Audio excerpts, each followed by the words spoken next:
자, 3번 가스 운반에 대해서 한번 보도록 하겠습니다. 우리 인체가 산소를 들이마시고 이 산소를 심장의 펌핑을 통해서 각각의 세포들에게 공급해 주겠죠.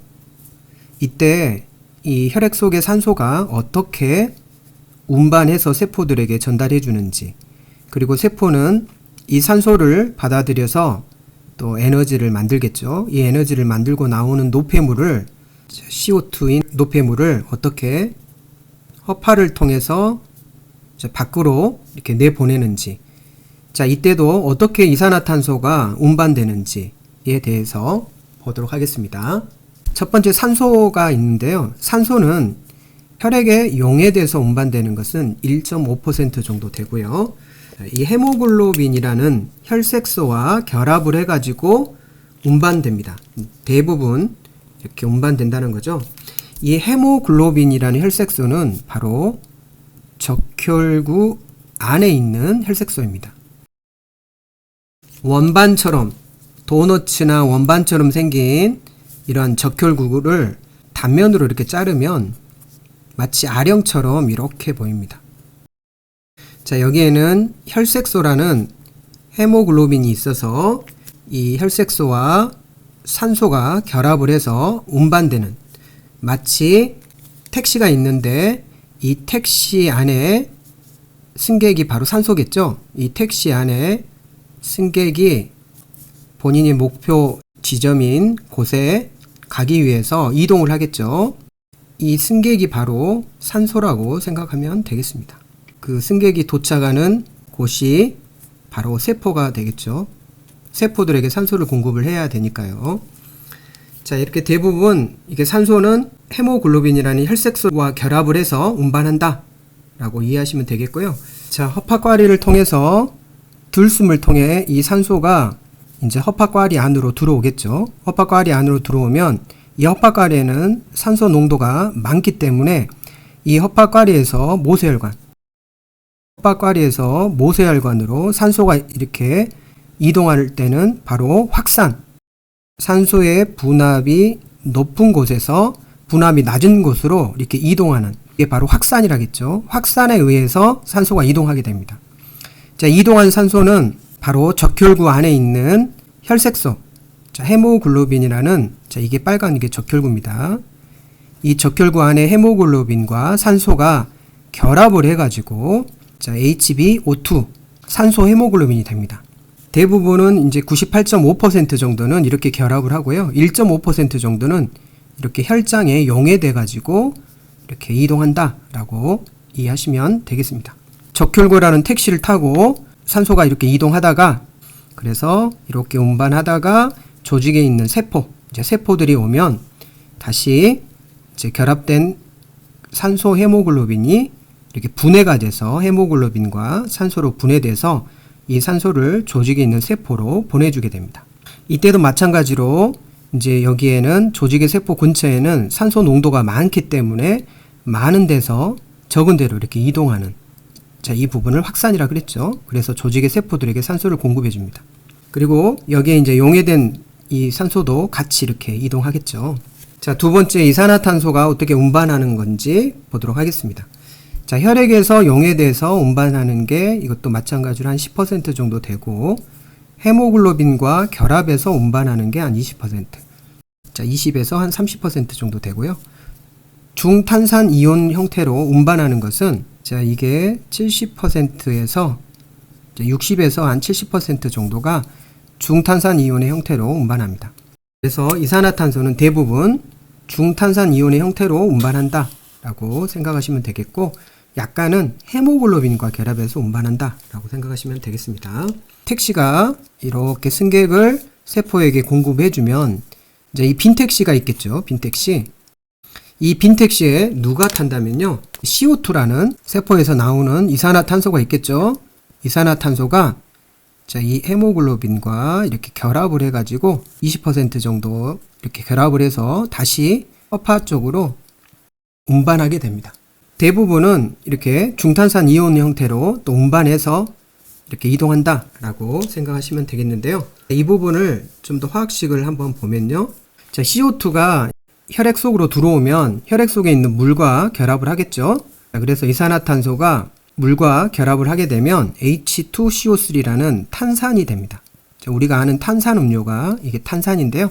이 탄산이 다시 수소와 HCO3로 이렇게 분해돼서 혈장의 HCO3로 이렇게 이제 혈장을 통해서 운반하게 됩니다.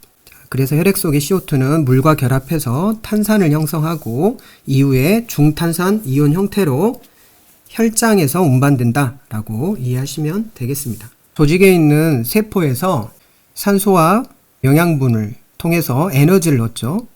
에너지를 얻고 나오는 노폐물이 바로 CO2, 또 물, 그리고 열이 이렇게 발생을 합니다.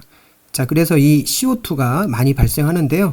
이 CO2를 이제 세포는 다시 모세혈관을 통해서 자, 이렇게 모세혈관 쪽으로 많은 CO2가 있기 때문에 적은 CO2로 확산을 통해서 이렇게 이동합니다. 그러면 모세혈관 안에 있는 그래서 혈장을 통해서 이렇게 CO2가 이렇게 녹아서 운반을 하게 되고요. 자, 이 부분 한 10% 정도 이렇게 운반하게 되고, 자, 적혈구 안에 헤모글로빈이 있겠죠. 그래서 이 헤모글로빈과 이 CO2가 결합해서 이제 이렇게 이동한다라고 이해하시면 되겠습니다. 자, 이 부분은 한 20에서 한 30% 정도 이렇게 헤모글로빈, 자, 빈 택시로 가기는 아깝겠죠. 그래서 이 택시에 CO2를 태워가지고 결합해서 이동한다라고 이해하시면 되겠고요. 또 CO2하고 이제 물이 이제 이 적혈구 안에 물이 있겠죠. 그래서 이산화탄소와 물이 결합을 해서 탄산이 되겠죠.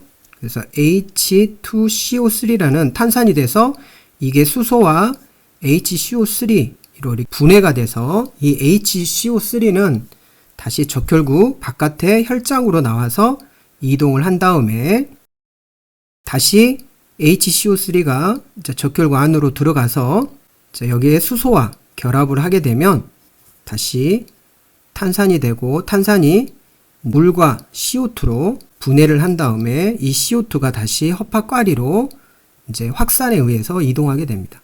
확산이라는 것은 농도가 CO2의 농도가 여기에는 많이 있겠죠. 농도가 높은 데서 낮은 데로 이동하는 게 확산이니까 확산에 의해서 허파과리에서 다시 바깥으로 빠진다라고 이해하시면 되겠습니다. 자, 네 번째 산소 해리 곡선에 대해서 보도록 하겠습니다.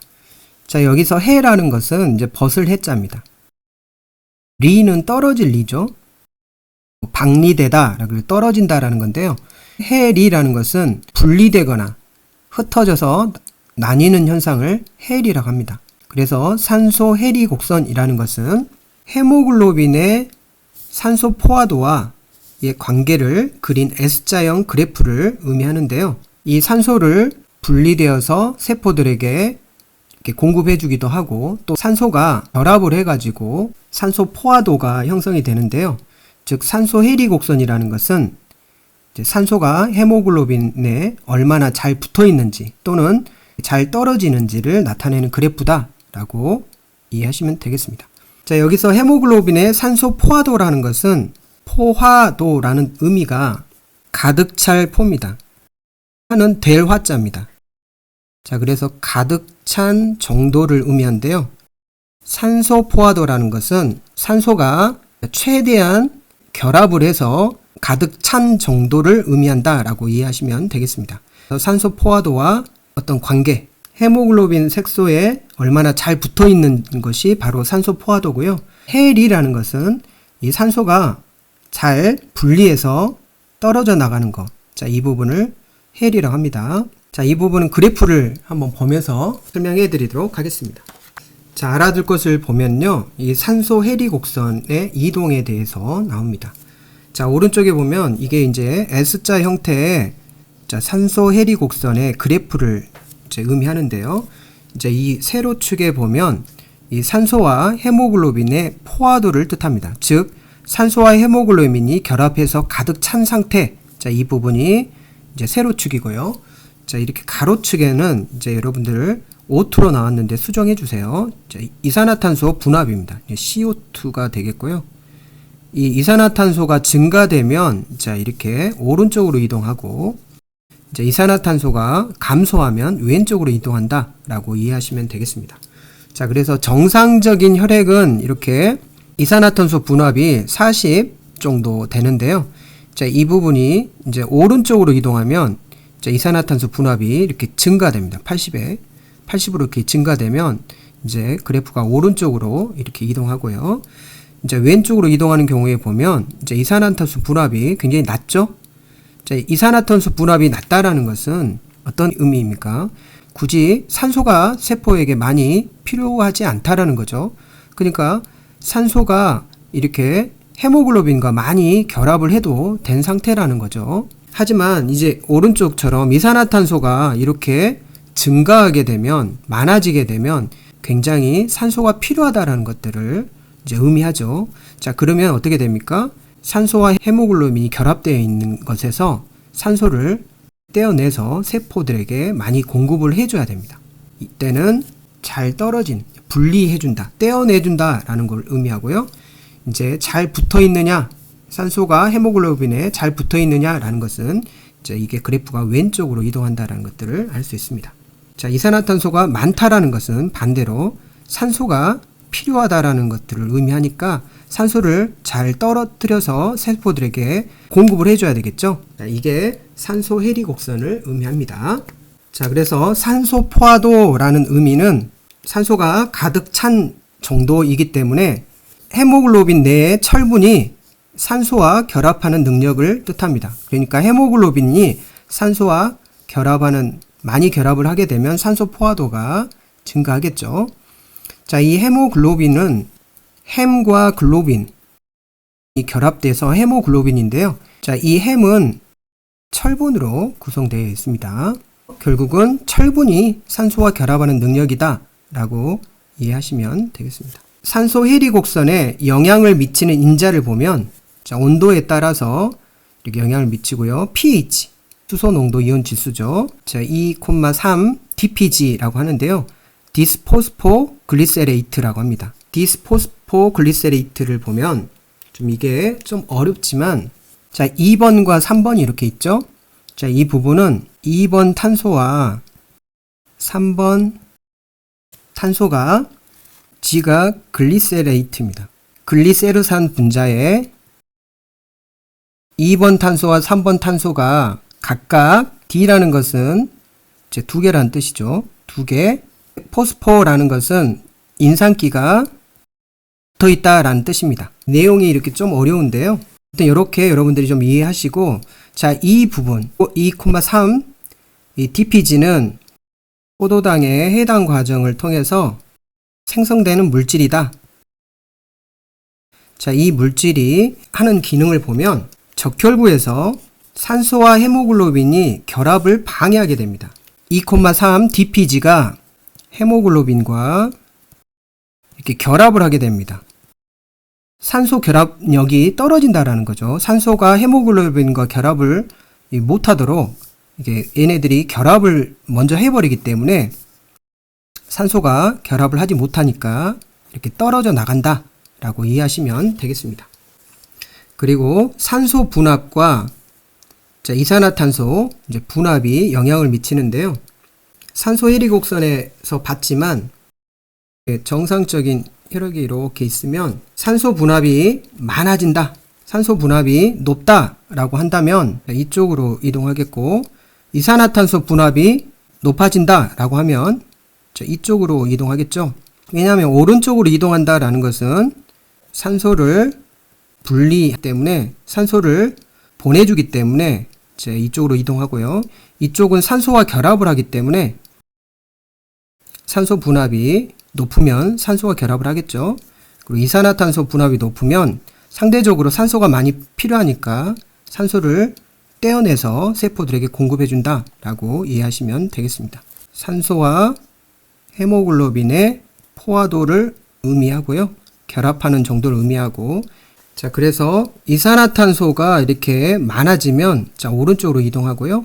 산소가 많아지면 왼쪽으로 이동한다 라고 이해하시면 되겠습니다. 곡선을 오른쪽으로 오른쪽으로 이제 이동시키는 조건을 보면 pH가 감소한다. pH가 낮아진다라는 거죠. pH가 낮아진다라는 것은 이제 우리 몸이 산성화된다라는 뜻이고요. 자, 이 말은 무슨 말이라면 우리 몸에 CO2가 많아져 가지고 결국은 CO2가 물과 결합을 해서 탄산이 된다겠죠? H2CO3가 돼서 탄산이 되면 수소가 많아지고 HCO3가 이렇게 형성이 되면서 수소가 증가되는 것들을 우리는 pH가 낮아진다라고 했죠. 자, 그래서 우리 몸에 이산화탄소가 많아지게 되는 게 바로 이제 pH가 감소한다라고 이해하시면 되겠고, 그 다음에 이산화탄소 분압이 또 증가되겠죠. 우리 몸에 이산화탄소가 이렇게 증가되게 되면 이제 곡선이 이산화탄소 농도가 이렇게 많아지기 때문에 산소가 필요하니까 산소를 이렇게 분리하게 된다라고 이해하시면 되겠고, 2,3 DPG가 이렇게 증가하게 되면 이 DPG의 기능이 혈구에서 헤모글로빈과 결합을 해서 산소와 결합을 방해하기 때문에 이게 증가되면 산소를 세포들에게 떼어준다, 분리한다 라고 이해하시면 되겠습니다. 그리고 온도가 이렇게 체온이 증가해도 곡선을 오른쪽으로 이동한다 라고 이해하시면 되겠습니다. 자, 네 번째 호흡 조절 중추에 대해서 한번 보도록 하겠습니다. 호흡이 어떻게 조절되는지. 자, 먼저 조절 중추가 있고요. 화학적인 수용기가 있습니다. 먼저 호흡을 조절해주는 중추는 다리내하고 숨내가 있었죠. 자, 이게 중간쯤에 위치했으니까 이제 중간내가 되겠고, 이쪽이 배가 볼록 튀어나온 다리내가 되죠. 자, 다리내는 이제 소내랑 연결되어 있다고 해서 다리내고요. 그리고 이제 숨 쉬는 숨내가 있습니다. 자, 그렇기 때문에 숨내에는 들숨 중추와 날숨 중추인 호흡 중추가 있다 라고 이해하시면 되겠고, 자, 다리내에서도 이제 호흡 중추가 있는데요. 자, 이 플러스 중추와 마이너스 중추가 있습니다. 플러스 중추는 들숨을 촉진해주는 중추다 라고 이해하시면 되겠고, 마이너스는 들숨을 억제해준다 라고 이해하시면 되는데요. 자, 여기에 있는 이름이 지속성 들숨 중추입니다. 계속 들숨을 촉진해준다라는 거고, 자, 여기는 호흡을 조정해주는 중추다. 호흡을 조정하기 때문에 이제 들숨을 억제해주는 중추다라고 생각하시면 되겠습니다. 자, 이 부분은 지속성 흡입 중추라고도 합니다. 흡입이라는 것은 들이마신다라는 거죠. 숨내에는 이렇게 들숨 중추와 날숨 중추가 있습니다. 그래서 다리내는 숨내에 호흡 중추를 들숨을 촉진할 것인지 들숨을 억제할 것인지 이렇게 다리내가 컨트롤을 해서 숨내에 있는 호흡 중추를 자극한다 라고 이해하시면 되겠습니다. 자, 그리고 이제 화학적인 수용기가 있는데요. 이제 이 화학적인 수용기도 중추 수용기가 있고, 자, 말초 수용기가 있습니다. 중추 수용기라는 것은 말 그대로 뇌에 있는 수용기라는 거죠. 자, 이 중에 중추 수용기는 당연히 숨내에 있겠죠. 자, 이쪽이 숨내가 되겠죠. 숨내에는 이렇게 수용기가 있습니다. 자, 수용기라는 것은 자극을 받아들이는 곳이죠. 자, 그래서 숨내에서는 이렇게 중추 수용기가 있습니다. 자, 이쪽에 뇌척수액이 흐르고 있죠. 뇌척수액이 이렇게 가쪽 내실에서 만들어지고요. 그 다음에 삼내실에서도 만들어지고, 자, 여기가 이제 중간내니까 중간내 수도관을 통해서 자, 이쪽 사내실에서 또 만들어집니다. 뇌실에서 뇌척수액이 만들어지면 이쪽이 이제 뇌척수액이 흐르게 되겠죠. 뇌척수액이 흐르는데요. CO2가 증가하게 되면 마찬가지로 이제 CO2가 이렇게 증가하게 되면 물과 결합을 하게 됩니다. 뇌척수액에 있는 물과 결합을 해서 H2CO3, 즉 탄산이 된다고 그랬죠. 자, 탄산이 돼서 수소와 HCO3 중탄산 이온으로 이렇게 분해가 돼서 수소가 증가하게 됩니다. 즉 CO2가 증가하면 수소가 증가하게 되고, 이 수소를 이제 누가 감지한다면요, 여기에 중추화학 수용기가 여기에 있는 수소를 감지하게 됩니다. 자, 이렇게 수소를 감지하게 되면 중추화학 수용기를 자극해 가지고 바로 숨 내에 있는 이제 호흡 중추를 자극하게 되겠죠. 내 몸에 이산화탄소가 많아지면 이제 여기에 수소가 증가돼서 중추화학 수용기를 이렇게 자극하게 되면 바로 숨내에 있는 호흡 중추를 자극해 가지고 이 호흡 중추는 자, 이 숨내는 이제 척수로 이렇게 보내줘 가지고 척수에서 바로 호흡 근육을 자극해 가지고 들숨 근육을 촉진하고 그러겠죠. 그래서 호흡 근육을 촉진하게 됩니다. 그래서 많은 산소를 들어오도록 하겠죠. 자, 이게 중추 수용기가 있고요. 이제 말초 수용기 보도록 하겠습니다. 자, 말초 수용기에는 목동맥 토리하고 대동맥 토리가 있는데요. 자, 우리가 심장을 공부했을 때 자, 심장에서 이렇게 대동맥이 이렇게 해서 나가게 되죠. 대동맥 활이라고 그랬죠. 큰 동맥이 활처럼 보이니까 대동맥 활이고요.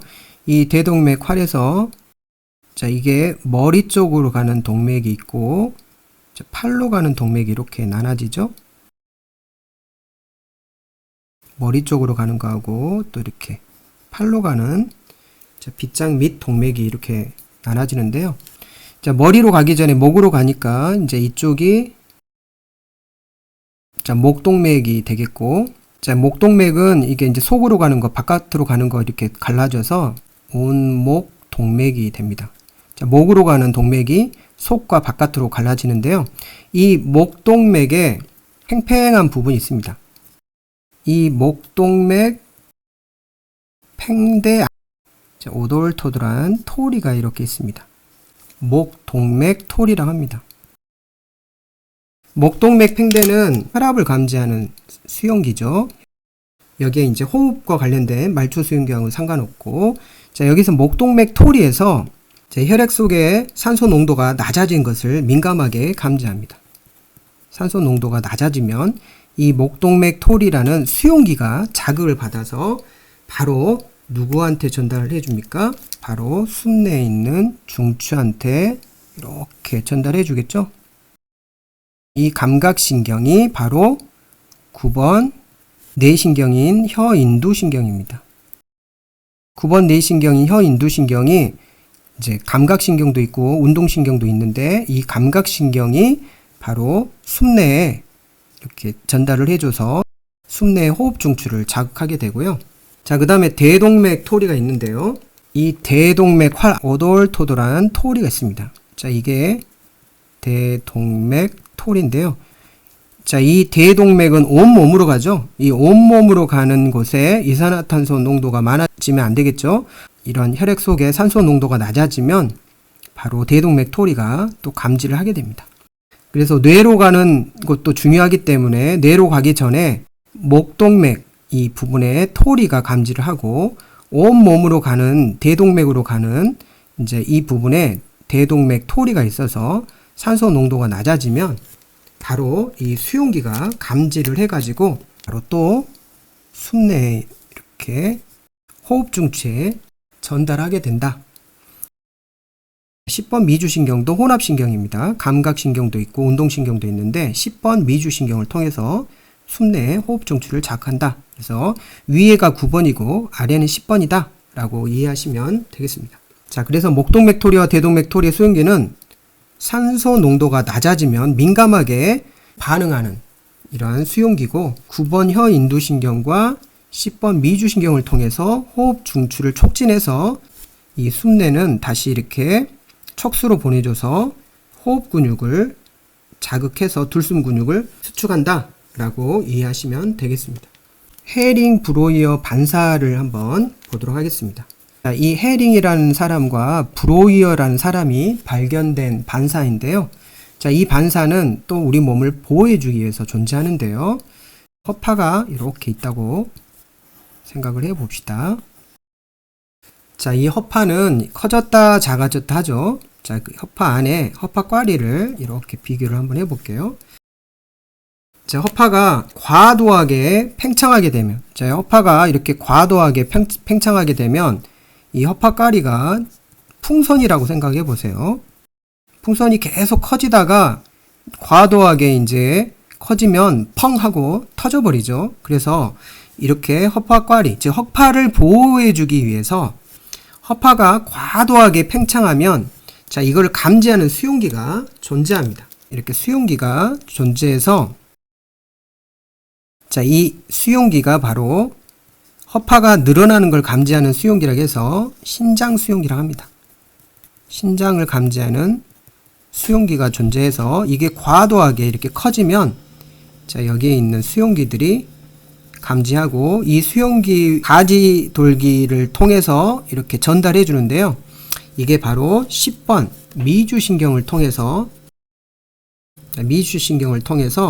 또 숲내한테 알려줍니다.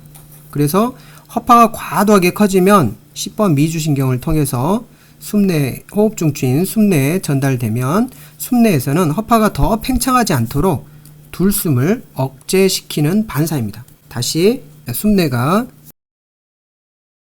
자, 여기로 이렇게 전달해 주죠. 숲내로 전달해 주면 다시 숲내는 이제 둘숨을 억제시켜서 척수를 통해서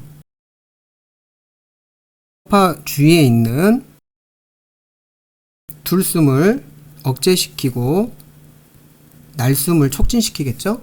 그래서 이렇게 날숨을 해당하는 근육을 자극해서 허파가 다시 이렇게 작아지는, 자, 이러한 현상이 생깁니다. 그래서 반사라는 것은 허파를 보호해주기 위해서 과도하게 팽창하면 숲내는 척수를 통해서 다시 둘숨을 억제하고 날숨을 촉진해서 이렇게 이제 허파가 작아지면서 이렇게 날숨을 통해 CO2가 바깥으로 이렇게 빠져나간다 라고 이해하시면 되겠고, 이 반사가 헤링과 브로이어라는 사람이 발견된 반사다 라고 이해하시면 되겠습니다. 자, 기초 확인 문제 한번 보도록 하겠습니다. 자, 1번 혈액에서 산소의 주된 운반형은, 산소라는 것은 혈액 안에 적혈구가 있죠. 자, 이 적혈구 안에는 헤모글로빈이라는 혈색소가 있는데 이 헤모글로빈과 이렇게 산소가 결합을 해가지고 이렇게 운반한다겠죠. 그래서 대부분 이렇게 혈색소, 헤모글로빈과 결합해서 산소가 운반하고 이제 1.5% 정도는 혈장에 이렇게 이제 용해돼서 운반한다. 그래서 적혈구라는 택시를 통해 산소가 결합해서 운반한다 라고 이해하시면 되겠습니다. 그래서 혈색소인 헤모글로빈과 결합해서 98.5% 정도가 이렇게 이동하고, 자, 혈액에 녹아서 이렇게 이동하는 것은 한 1.5% 정도가 된다고 그랬죠. 중탄산염, 자, 이게 중탄산 이온인데요. 이 중탄산 이온을 통해서 운반하는 것을 우리는 CO2가 이렇게 대부분 중탄산 이온을 통해서 운반한다 라고 이해하시면 되겠습니다. 자, 참고로 중탄산이라는 의미는 중이라는 게 이제 무거울 중이라는 의미도 있지만 중간이라는 의미도 있습니다. 탄산의 중간 형태다 라고 이해하시면 되는데요. 자, 이 중탄산 이온이 CO2가 물과 결합을 하게 되면 H2CO3가 되고 이게 탄산이라겠죠. 자, 이 탄산인데 탄산의 중간 형태, 즉 탄산 이온이 되기 중간 단계라는 의미가 있는데요. 자, 이게 바로 수소와 HCO3- 이게 바로 중탄산 이온이죠. 이 중탄산 이온이라는 게 탄산 이온이 되기 중간 형태의 이온이라고 해서 중탄산 이온이라고 부르게 됩니다. 자, 이 중탄산 이온을 다른 말로 탄산 수소 이온이라고 하는데요. 자, 이 말은 이 탄산에서 수소 이온이 한 개 떨어져 나온 것이라는 의미가 있습니다. 탄산에서 수소가 하나 떨어져 나오면 중탄산 이온이 되겠죠. 그래서 탄산수소 이온이라고 부르기도 하고 중탄산 이온이라고 부르기도 합니다. 자, 2번 산소가 혈색소에 잘 결합하는 조건은, 자, 헤모글로빈에 잘 결합하는 조건은 어떤 조건일까요? 일단은 산소 분압이 많아야 되겠죠? 산소가 많이 있어야 헤모글로빈이라는 이런 택시에 산소가 결합을 하게 되겠죠? 산소 분압이 많아야 되고요. 자, 그러니까 3번이 되겠죠. 산소가 많이 있어야 이 적혈구라는 택시에 산소가 결합을 하게 되겠죠. pH가 낮다라는 말은 무슨 말입니까? 이산화탄소 농도가 높다라는 거죠. 수소 이온이 증가된다는 뜻입니다. 반대죠. pH가 낮다라는 것은 수소 이온이 증가된다는 거죠. 그래서 수소 이온이 증가된다는 건 결국 우리 몸에 CO2가 이렇게 물과 결합을 하게 되면 HCO3가 되고 이게 탄산이 된다겠죠. 그리고 수소가 증가되고 HCO3가 이렇게 분해가 되면 수소 이온이 높아지면 pH는 낮아지게 되기 때문에 자, 이거는 이산화탄소가 많아진다는 뜻입니다. 그리고 체온이 높아진다. 자, 우리 몸에 이산화탄소들이 많아지게 된다는 뜻입니다. 자, 열이 발생하면서 계속 내 몸에 산소가 많이 필요한다라는 거죠. 자, 이렇게 체온이 높아져 간다는 것은 우리 몸에 계속 열이 발생한다는 거죠. 자, 이렇게 열이 발생한다는 것은 이제 세포가 산소와 영양분을 통해서 세포가 이제 ATP를 만들게 되면 이 ATP를 만들면서 우리 몸에 노폐물인 CO2하고 물 그리고 이 열이 발생합니다. 열이 많이 발생한다는 것은 우리 몸에 CO2가 또 많아진다는 뜻이죠. 그래서 체온이 높아진다는 것은 이산화탄소가 많이 발생한다라고 이해하시면 되겠고, 이때는 이산화탄소가 많아지면 이렇게 산소가 이게 헤모글로빈에 잘 결합하는 조건이 안 되죠. 산소가 부족하기 때문에요. 자, 그리고 이산화탄소 분압이 높다. 같은 의미죠. 이산화탄소가 높다라는 것이. 자, 그리고 산소와 이산화탄소 분압이 같을 때. 자, 이 부분에는 같으면 잘 결합하는 조건이 아니죠. 즉, 산소 분압이 높아야만이 많은 산소가 있어야 이렇게 적혈구라는 빈 택시를 결합을 하는 조건이 되겠죠. 그래서 답은 3번이 되겠습니다. 자, 3번. 산소 해리 곡선에서 곡선이 오른쪽으로 이동하는 요인은, 자, 산소 해리 곡선을 한번 그려보면요. 자, 왼쪽에 이렇게 산소와 헤모글로빈, 네, 이 포화도, 헤모글로빈에 산소가 많이 결합하는 이 포화도를 의미하고요. 자, 이 오른쪽에는 CO2의 분압을 의미합니다. CO2 분압이 이렇게 높아지면 오른쪽으로 이동하겠죠.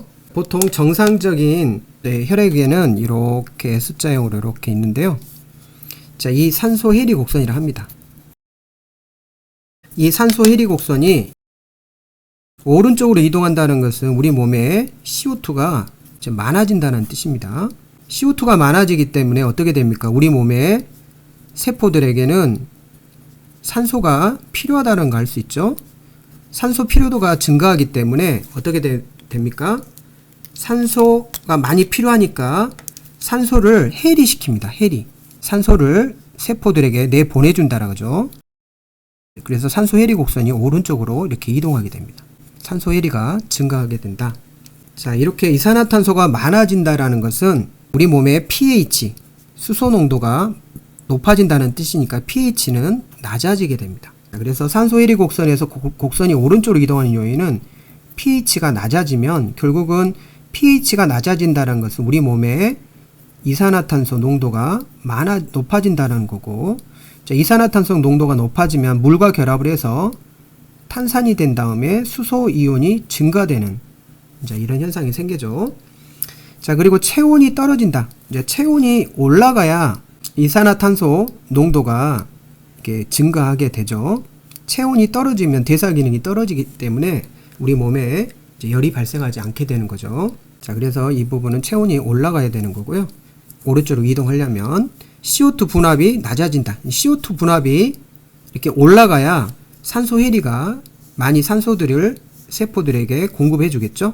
자, 2,3 dpg. 자, 이거는 산소와 헤모글로빈의 결합을 방해하는 거죠. 그래서 이 농도가 올라가야지 산소 해리 곡선이 오른쪽으로 이동하게 됩니다. 즉 산소를 세포들에게 떼어준다라는 거죠.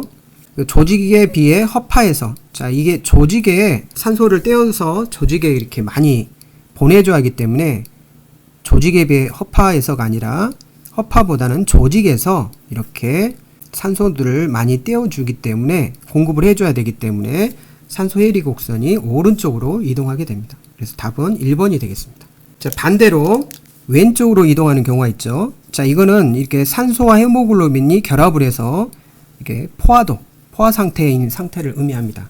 자, 이렇게 되는 경우에는 산소 농도가 많아져야겠죠. 산소 농도가 많아져야 산소와 헤모글로빈이라는 적혈구 택시와 결합을 해서 이렇게 이동하겠죠.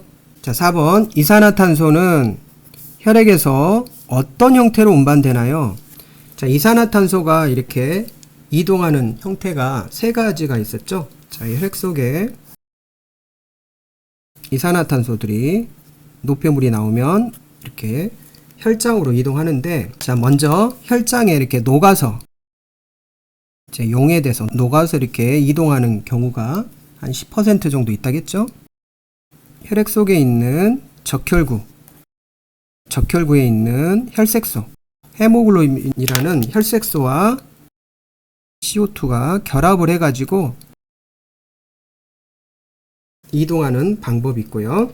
적혈구 안에 물이 있겠죠. 그래서 CO2하고 H2O라는 물이 결합해서 H2CO3와 이게 탄산이 되죠. 탄산이 이렇게 수소와 HCO3라는 중탄산 이온으로 형태로 바뀌어 가지고 중탄산 이온을 통해서 이렇게 운반되다가 다시, 자, 이 중탄산 이온이 자, 여기에 있는 수소와 다시 결합을 해 가지고 HCO3가 결합을 해 가지고 다시 탄산이 되죠. H2CO3 탄산이 돼서 이제 이게 물이 되고 그 다음에 CO2가 이렇게 되겠죠. 자, 그래서 이 CO2가 다시 허파로 보내줘서 허파가 다시 CO2를 바깥으로 빼주는 작용을 한다 라고 이해하시면 되겠습니다. 그래서 대부분 이렇게 중탄산염 또는 중탄산 이온 형태로 이렇게 운반한다 라고 이해하시면 되겠습니다. 자, 5번 호흡 조절 중추로 옳은 것은, 자, 호흡과 관련되어 있는 중추가 이제 있었죠. 들숨을 촉진해준 중추와 들숨을 억제해준 중추가 있었죠. 숨 내에는 들숨 중추가 있고 날숨 중추가 있었습니다. 들숨을 이렇게 촉진해주는 중추가 촉진을 해주고 들숨을 억제해주면서 이렇게 호흡을 조정해준다 라고 이해하시면 되겠습니다. 숨내와 다리내가 답이 되겠습니다. 자, 오늘 공부한 내용을 정리해 보시길 바랍니다. 자, 산소 운반은 어떻게 이동을 하고 이산화탄소 운반은 어떻게 이동을 하는지 주된 형태를 여러분들이 정리해 보시길 바라고요. 산소 해리 곡선을 왼쪽으로 이동시키는 요인과 오른쪽으로 이동시키는 요인을 여러분들이 구분해서 한번 정리해 보시길 바랍니다. 자, 오늘도 수고하셨습니다.